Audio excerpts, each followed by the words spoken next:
Well, here goes. I'll try for a third video in one day on missing persons. This one's perhaps a little bit more related to those 2% of missing persons cases that slip through the cracks and become long-term missing persons cases where they're not solved.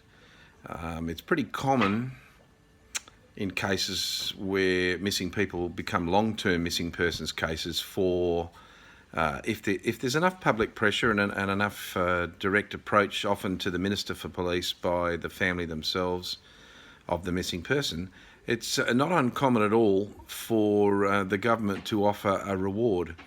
I think in Victoria now they're offering $1 million reward on each of the long-term missing persons cases. In Western Australia, it varies a bit. It's from no reward at all, because perhaps it's never been requested, to sums from $50,000 up to $250,000 for protracted long-term unsolved missing cases. And I think the families have to make decisions about whether to request and also to accept the offer from police ministers and the police department themselves, the offers of a government reward. And I don't think there's a lot of information out there for the affected family members of long-term missing persons to be able to make these decisions.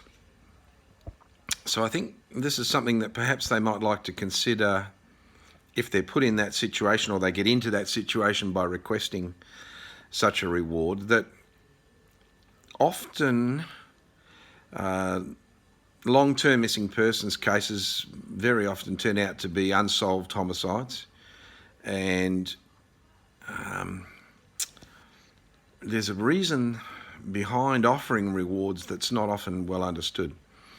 Very often cases that are long-term missing persons cases and remain unsolved is because whoever the perpetrators are, other people may know, but they owe loyalty to the perpetrator, and so as a result they stay quiet.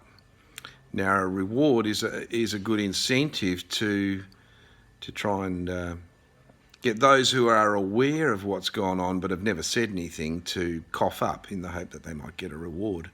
So it's a motivator, and in that respect it's not a bad idea at all. Perhaps where it becomes even more important is that what tends to happen with perpetrators who murder people is that usually the human relationships break down over a period of time. So with the passage of time, loyalties often alter.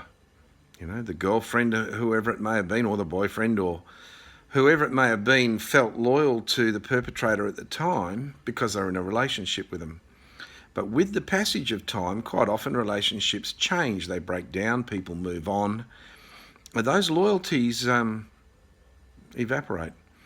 But that doesn't mean that someone who knows of what went on but perhaps wasn't directly involved, doesn't mean they're necessarily going to come forward until such time as they see on the TV an announcement, oh, there's a big public reward for information that leads to the solving of this missing persons case, or this unsolved homicide case often.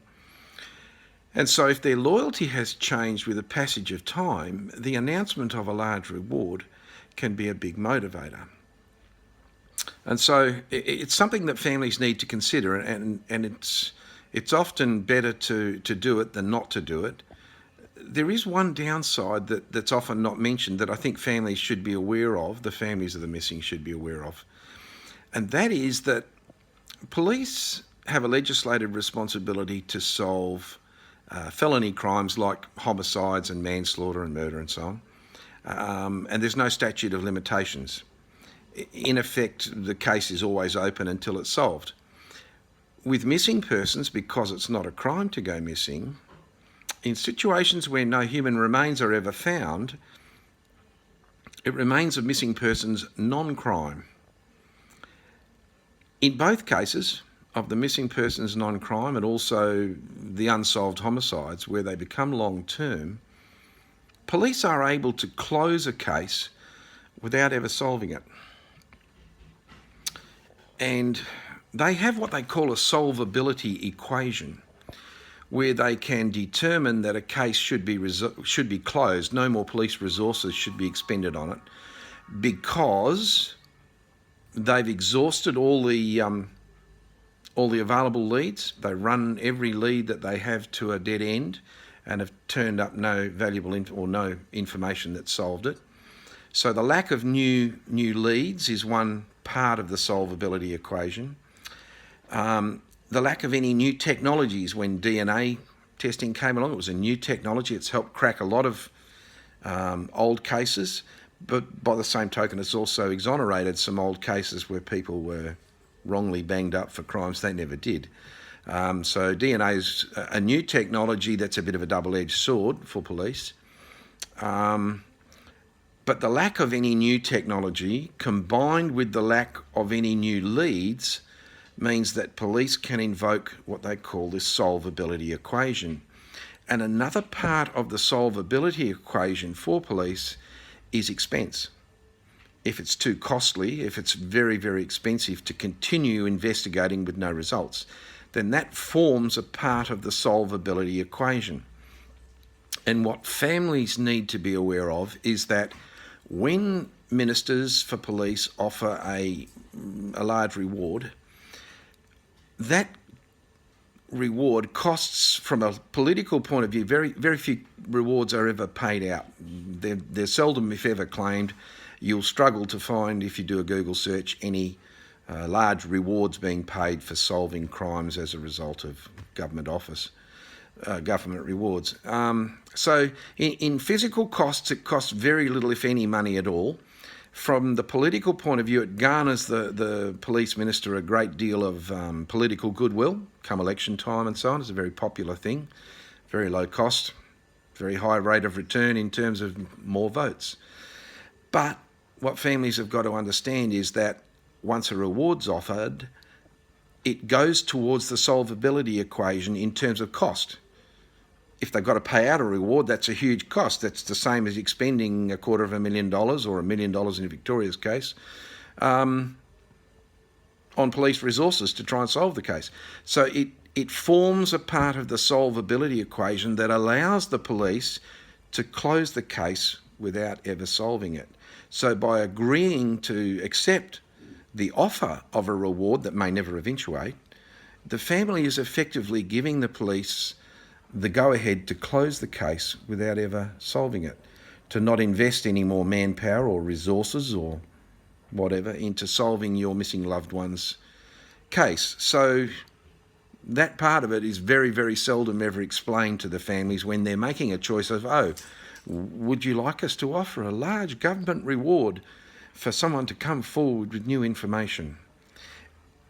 So rewards is a bit of a double-edged sword for families of the long-term missing. I think you're damned if you do and damned if you don't. Changing loyalties means that by offering a large reward, you may well trigger that person who no longer has any loyalty to the perpetrator but knows what went on to then come forward. But by the same token, you're probably closing your missing loved one's unsolved missing persons case for good. So I think families need to be aware that, you know, there's unspoken consequences to both asking for and accepting a large government reward for missing persons. Again, I've gone way more than 5 minutes. I think I'm going to have to extend these videos to closer to 10, but that's enough on that topic for now. I'll come back with another one perhaps when I get some more quiet time. Thanks, hope it's helpful.